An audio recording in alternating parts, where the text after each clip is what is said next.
Hey, what is up guys? So we got a bunch of new Yu-Gi-Oh stuff coming out in Primal Origins, which is going to be the set that releases in February for the OCG players. So that means we probably won't get this for quite some time.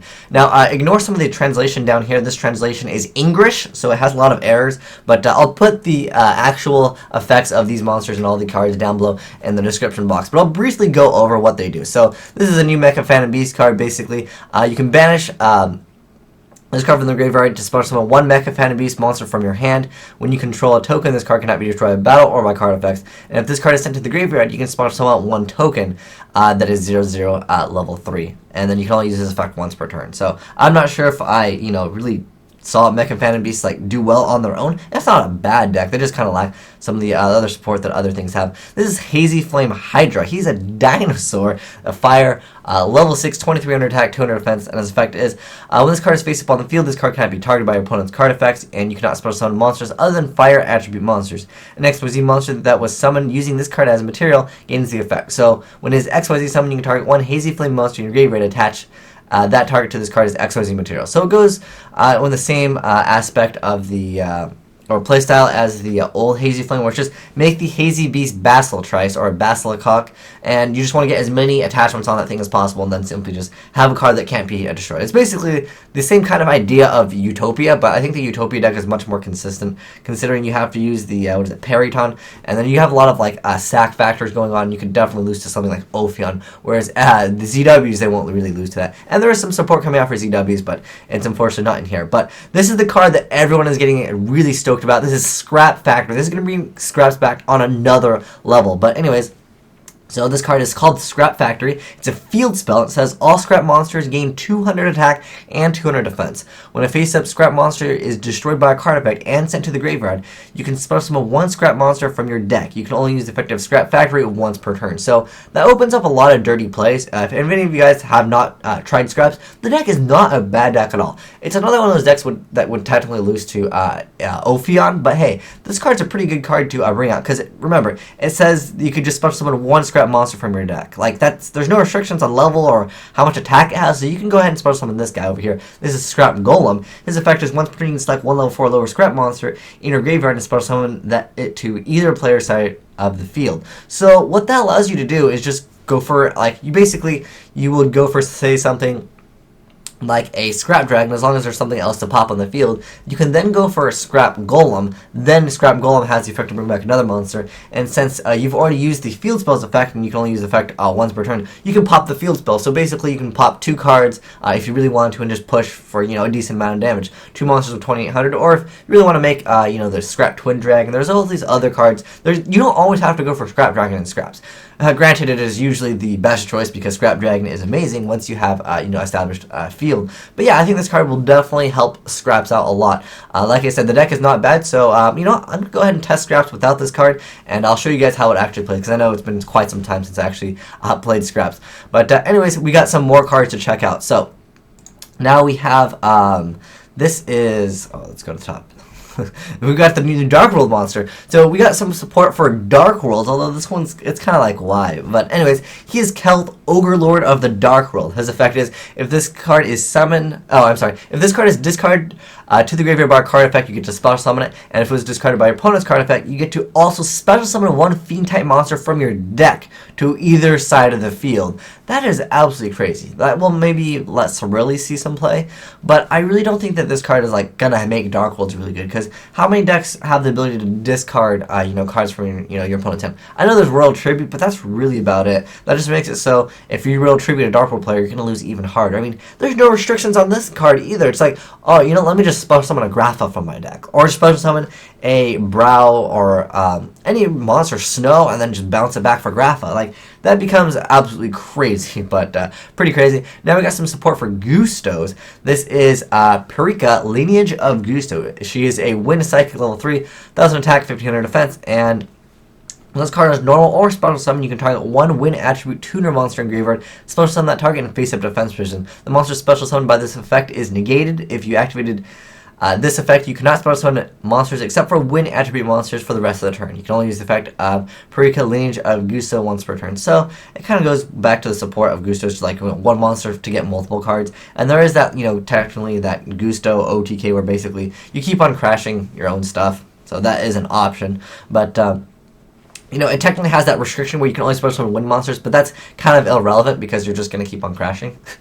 But we also have this card over here for Quacky Mirrors. I mean, how long has it been since this, deck got any support? But there's so much support for these older decks, which I always think is good. But anyways, this is Diamond Core of Quacky Mirror. It's a normal spell card. You get to add one Quacky Mirror card, except for, the same copy of itself, which is Diamond Core Quacky Mirror, from your deck to your hand. You can banish this card from your graveyard. During this turn, Quacky Mirror monsters you control cannot be destroyed. That's a pretty darn good effect. That means it cannot be destroyed by battle or by card effect. I guess it's called Congo Nucleus of Quacky Mirror. Yeah, I told you guys, the English is really bad here, but like I said, I'll put all the full effects down below in that description box. We have this card called Galactic Charity. It's a normal spell card, and it says if you control a Galaxy XYZ monster, discard one card, draw two cards. If you activate this card, half all damage your opponent takes for the rest of this turn. You can only activate one Galactic Charity per turn. So what that comes down to is I was thinking that since they are all about, level 8 XYZs, it might be a good idea to try maybe a Whitestone, with like the Blue Eyes engine inside a Galaxy deck, because that way you're able to discard the Whitestone, then you can go for the Blue Eyes and maybe go for a trade, and that way you're not going really like minus with it. And the downside of this card is really minimal. I mean, having the damage when all the monsters have some ridiculous attack anyways, and plus with the Galaxy Eyes Dragon, when you're going against XYZ monsters, you're just going to banish them so that way they lose all the material. So I think that is pretty good too.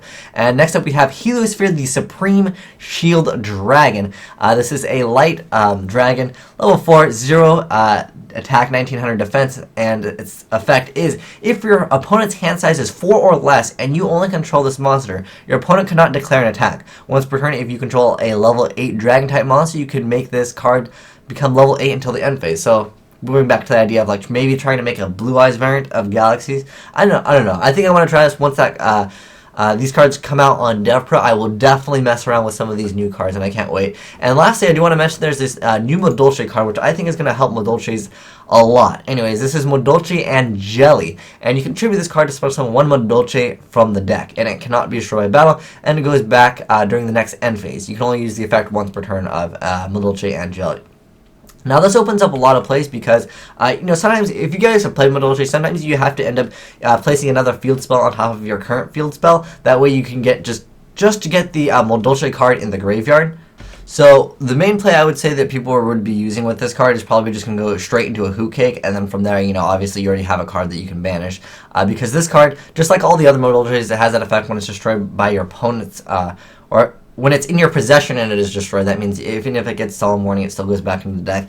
That allows you to basically just put a Modolce card in the graveyard. Like I said, sometimes it's difficult. You end up having to place the field spell over just to get the Modolce card in the graveyard for Tiramisu. So I think that this card will definitely improve Modolces. It seems like they keep on releasing more and more little support from Modolces, that they want the deck to be a viable deck. And the deck is not bad at all. I mean, Tiramisu probably has one of the best effects for, any XYZ in the game that's, non-generic. If that card was generic, it'd obviously be way too good. But then again, you'd have to be playing Modolces. So I think that this card is definitely good just because it allows you to put not only Modolce in the grave, but it makes the deck so much faster. I mean, you can go straight instantly for a Hoot Cake, and then if you're in a situation where you need to defense out, go for Zen mains. And if you want to go aggressive, maybe make like Leviathan Dragon, Leviair. You can have a lot of plays because this card, like I said, it opens up a lot of plays, and it also makes the deck a lot faster. So let me know what archetype you guys are most excited about. Personally, I'm kind of excited about Scraps, but the one problem I also kind of want to mention with this card is you have to have the other Scrap monster on the board. So usually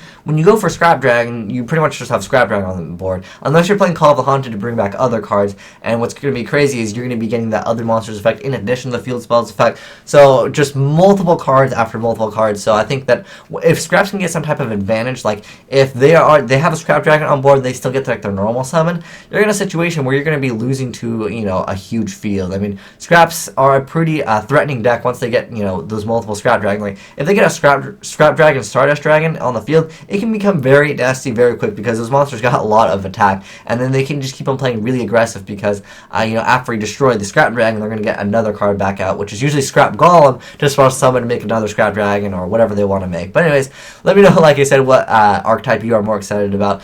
For me, I'm kind of excited about Scraps because this deck never really took off. I think it won a few regionals, but you know, this deck definitely has some potential in the future, and I also think that perhaps we'll have some fun with this. I don't know if it'll exactly be meta, the variant of like a White Stone Legend Blue Eyes deck, but I definitely think it'd be, you know, fun just to at least try for fun because, you know, the Galaxies looks like they keep on trying to push it just a little bit, and eventually maybe they'll release like one super broken card, and then the deck will actually be viable. But anyways, thanks for watching, guys. Have a great day. Asian Ice out.